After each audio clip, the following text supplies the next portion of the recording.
সুপ্রিয় দর্শক বন্ধুরা, আজকে আলোচনা করব চিকুনগুনিয়া যে ভাইরাসটা আছে সেই বিষয়ে আলোচনা করব এবং ডেঙ্গু জ্বরের সাথে চিকুনগুনিয়া আসলে সম্পর্ক এবং যে সাইন সিমটম আছে কেন হয়, কীভাবে ছড়াতে পারে, আমি সেই বিষয়ে আলোচনা করব। আপনার ভিডিওটা সম্পূর্ণ দেখতে থাকেন। যাই হোক, মূল আলোচনায় চলে যাচ্ছে। চিকুনগুনিয়া যে ভাইরাসটা, এটা হচ্ছে একটা এডিস মশা থেকে কিন্তু এই ভাইরাসটা ছড়ায়। এটা একটা ভাইরাস, সেম কিন্তু আপনার ডেঙ্গু জ্বরে কিন্তু আপনার এডিস মশা থেকে ছড়ায়।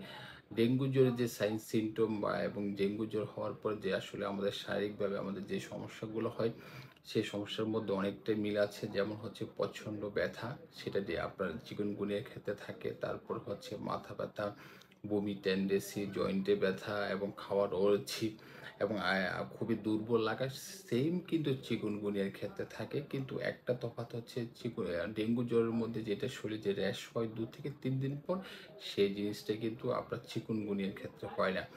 আর একটা হচ্ছে যে প্লাটিলেট, ডেঙ্গু জ্বরে কিন্তু প্লাটিলেট কমে যায় এবং রক্তক্ষরণের চান্স বেড়ে যায় এবং সে প্লাটিলেট কমে যাওয়ার কারণে কিন্তু রোগীর কিন্তু আসলে মৃত্যুর ঝুঁকিটা বেড়ে যায়। ওইটা কিন্তু আপনার যে চিকুনগুনিয়া আছে, সেই চিকুনগুনিয়া যে ভাইরাস আছে, সেখানে কিন্তু সে ভাইরাসে কিন্তু ওই সমস্যাটা হয় না। সেক্ষেত্রে মৃত্যুর ঝুঁকিটা একদম নাই বললেই চলে। আর এই বিষয়গুলো হচ্ছে আসলে নরমাল বিষয়। আর ৮ থেকে ১০ দিন বা ১৪ দিন পরে কিন্তু নরমালি সেরে যায়। সেরে যাওয়ার পরে কিন্তু আরেকটা আসলে বড় ধরনের সমস্যা হতে পারে। সেটা হচ্ছে আপনার যেটা আর্থ্রাইটিস বা প্রচণ্ড ব্যথা।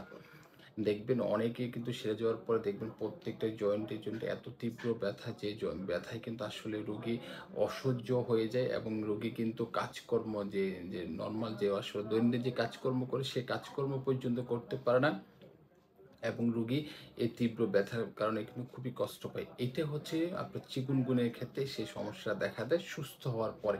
এবং এই ব্যথাটা কিন্তু অনেক সময় কিন্তু ১ থেকে ২ বছর পর্যন্ত থাকে, এই আর্থ্রাইটিসের ব্যথা।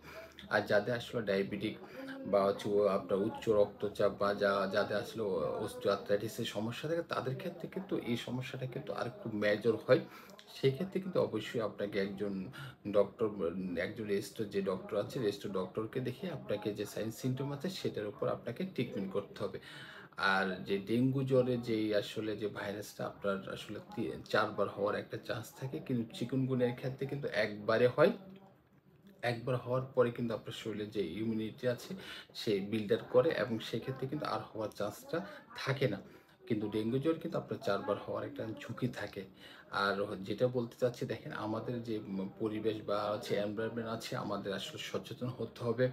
আমাদের আসলে এই বর্ষাকালে কিন্তু প্রচুর ডেঙ্গু জ্বর এবং চিকুনগুনিয়া হওয়ার চান্স থাকে। আপনারা সবাই জানেন, আমাদের যেখানে পানি যে কোনো আসলে নারকেলের খোসার মধ্যে, তারপর যে কোনো আসলে পাত্রের মধ্যে আপনার পানি জমে থাকে, দীর্ঘদিন পানি জমে থাকলে সেই পানি থেকে কিন্তু ডেঙ্গু জ্বরের যে লাভা থেকে কিন্তু আপনার এই এডিস মশার জন্ম। এখান থেকে কিন্তু আসলে আমাদের যেই যে ডেঙ্গু জ্বর বা যেটাকে আমরা চিকুনগুনিয়া বলি, সেইটা কিন্তু আমাদের আসলে হয়। এখান থেকে আমাদের সচেতন হতে হবে, আমাদের পরিবেশকে সবসময় পরিষ্কার পরিচ্ছন্ন রাখতে হবে। আর আমাদের যদি এই ধরনের কোনো সাইন সিমটম থাকে, অবশ্যই একজন রেজিস্টার্ড ডাক্তার দেখিয়ে কিন্তু আপনাকে ট্রিটমেন্টের আওতায় আসতে হবে। আপনি অযথা কখনো ওই ধরনের আসলে ট্রিটমেন্ট করবেন না এবং ডক্টরের কাছে গিয়ে ডক্টর যে সাজেশন করবে, যে পরামর্শ দিয়ে, সেই পরামর্শ অনুযায়ী আপনাকে করতে হবে। অবশ্যই কিন্তু সেক্ষেত্রে কিন্তু পরীক্ষাটা অবশ্যই বাধ্যতামূলক। আর ডেঙ্গু জ্বর হলে কিন্তু আপনাকে পরীক্ষা করতে হবে, চিকুনগুনিয়া হলেও পরীক্ষা করতে হবে। যেটা সায়েন্স সিমটমের উপর কিন্তু আপনাকে পরীক্ষা করতে হবে। ধন্যবাদ বন্ধুরা, আপনারা সব ভালো থাকেন, সুস্থ থাকেন। নতুন ভিডিও পেতে আমার চ্যানেলের সাথে থাকবেন। ধন্যবাদ।